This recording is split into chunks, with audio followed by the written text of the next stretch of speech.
जय श्री राम। नमस्कार दर्शकों, सभी दर्शकों को गणेश चतुर्थी की बहुत बहुत शुभकामनाएं। आज जिन जिन दर्शकों का जन्मदिन है उन्हें भी बहुत बहुत शुभ आशीर्वाद और उन्हें भी बहुत बहुत शुभकामनाएं। प्रिय दर्शकों, गणेश भगवान हमारे एक ऐसे देव हैं जिन्हें विघ्न विनायक कहा जाता है और सर्वप्रथम इनकी पूजा होती है। आखिर गणेश भगवान की सर्वप्रथम पूजा क्यों होती है? क्या कारण है जो गणेश भगवान के बिना कोई कार्य होता नहीं? प्रिय दर्शकों, अनादिकाल से हमारे गणेश जी महाराज की सर्वप्रथम पूजा होती आई है। हमारे सनातन धर्म में ऐसा माना जाता है, हमारे हिंदू धर्म में ऐसा माना जाता है, यदि बिना गणेश की पूजा के कोई कार्य आरंभ करते हैं तो वह कार्य हमारा शुभ नहीं होता और पूर्ण नहीं होता, उसमें कोई न कोई बाधाएं आ जाया करती हैं। गणेश भगवान सबको सद्बुद्धि प्रदान करते हैं, सभी को ज्ञान प्रदान करते हैं, विद्या प्रदान करते हैं और तो और गणेश भगवान सभी विघ्नों को दूर करते हैं। अब आपके मन में चिंता होती होगी, आप सोच भी रहे होंगे गणेश चतुर्थी क्यों मनाते हैं। आइए चलते हैं गणेश चतुर्थी की कथा की तरफ और इसका कैसे पूजन करना चाहिए, क्या विधान है, यह भी हम आपको बतलाएंगे। दर्शकों, एक बार की बात है, माता पार्वती स्नान करा करती थी और जब वो स्नान करा करती थी तो उसी समय भगवान शिव आ जाते थे, जिसके कारण माता को लज्जित होना पड़ता था। तो एक दिन माता पार्वती ने सोचा कि यदि मेरा कोई पुत्र होता तो वह मेरा कहना मानता और जब भगवान शिव या कोई भी व्यक्ति इस घर में प्रवेश करता तो वह द्वारपाल की तरह मेरी रक्षा करता। इसी भावना से माता पार्वती ने अपने शरीर पर उपटन लगाया और उपटन लगा करके उपटन को उतारा और उस उपटन से गणेश जी को प्रकट किया। पर दर्शकों, ध्यान देना चाहिए, कई लोग कहते हैं कि माता पार्वती ने अपनी मैल से गणेश जी को प्रकट करा। नहीं, ये गलत है। ये एक तरह से हमारे बीच में भ्रांति फैलाई गई है, इस पर बिल्कुल भी ध्यान नहीं देना चाहिए और इस बात का खंडन करना चाहिए।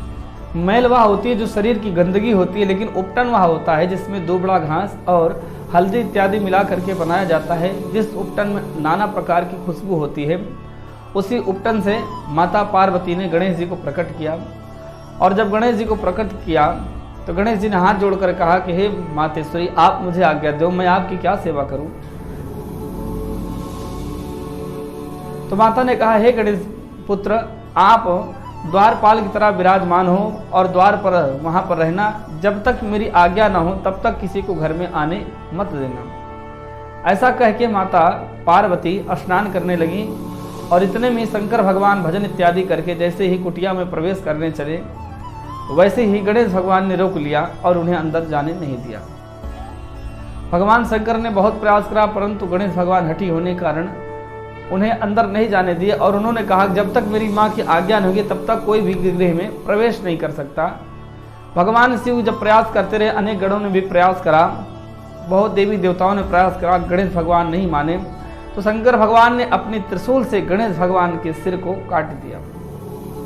जब गणेश भगवान के सिर को काट दिया है तो माता पार्वती कोलाहल सुन करके अंदर से निकली घर से और उन्होंने अपने पुत्र के धड़ को देखा गिरा हुआ तो रोने लगी और विलाप करने लगी और अपने प्रचंड स्वरूप को धारण करके सारे संसार को, पूरी प्रकृति को नष्ट करने का जब संकल्प लेने लगी, सभी देवी देवता हाथ जोड़ करके माता से प्रार्थना करे, हे महामाई, आप क्षमा करो, हे माता रानी शांत होइए। माता पार्वती ने कहा, मैं तभी सबको क्षमा करूंगा जब मेरा पुत्र जीवित होगा। तो सभी देवी देवताओं ने विचार करा और शंकर भगवान ने कहा कि अब यह सिर तो नहीं लगता, लेकिन दूसरे बालक का यदि सिर मिल जाए तो इसका सिर लगाया जा सकता है। तो नंदी आदि गण जब जंगल की तरफ जाने लगे तो उन्होंने क्या देखा कि एक हाथी जो है अपने बच्चे के साथ सोया है। जो हाथी की माँ है उसने अपने बच्चे की तरफ पीठ किए हुए सोई थी, उसी का सिर काट कर ले आए। तभी से प्रथा चली कि जो माताएं होती हैं अपना जब बच्चा सोता है तो बच्चे की तरफ पीठ करके नहीं सोती है। उसी दिन से यह प्रथा चल गई, अन्यथा बच्चे को प्राण घातक क्रियाएं हो सकती हैं, उसको इस प्रकार के हमले हो सकते हैं। इसलिए जो भी माताएं यदि इस वीडियो को देख रही हैं तो ध्यान रखें, जिनका छोटा बच्चा है वो कभी भी बच्चे की तरफ पीठ करके ना सोए, अपितु उसकी तरफ मुंह करके ही सोए। उस दिन से यह प्रक्रिया चली और जब नंदी आदि गण सिर ले आए तो हाथी का सिर गणेश जी को लगाया गया। सभी देवों ने आशीर्वाद दिया। गणेश जी की सर्वप्रथम पूजा होगी। गणेश भगवान बल बुद्धि यश कीर्ति को प्रदान करने वाले होंगे।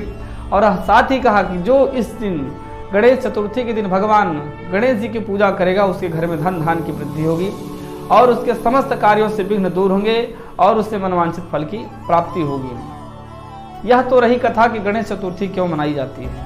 तो गणेश चतुर्थी इसलिए मनाई जाती है क्योंकि माना जाता है इस दिन गणेश भगवान का प्रादुर्भाव अर्थात गणेश भगवान प्रकट हुए थे, उनका जन्मदिन है, इसलिए मनाया जाता है।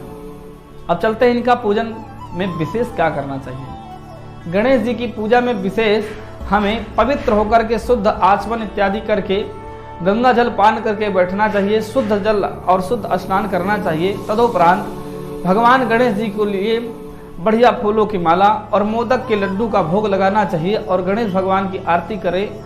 विशेष जो गणेश जी को चढ़ती है दूबड़ा घास जरूर चढ़ाना चाहिए और गणेश भगवान से प्रार्थना करना चाहिए, हे प्रभु आप हमारे जीवन से समस्त विघ्नों को दूर करें और हे भगवान आप हमारे घर में निवास करके रिद्धि सिद्धि के साथ शुभ लाभ के साथ निवास करके घर में व्यापार की वृद्धि करें, कारोबार की उन्नति करें और उन्हें इस प्रकार प्रणाम करके उनकी पूजा करनी चाहिए। तो दर्शकों, आज आपके लिए हमने यह जो गणेश जी कथा सुनाई, आप ऐसे ही और प्रोग्रामों को और कथाओं को सुनने के लिए मेरे चैनल को सब्सक्राइब करें और लाइक जरूर करें।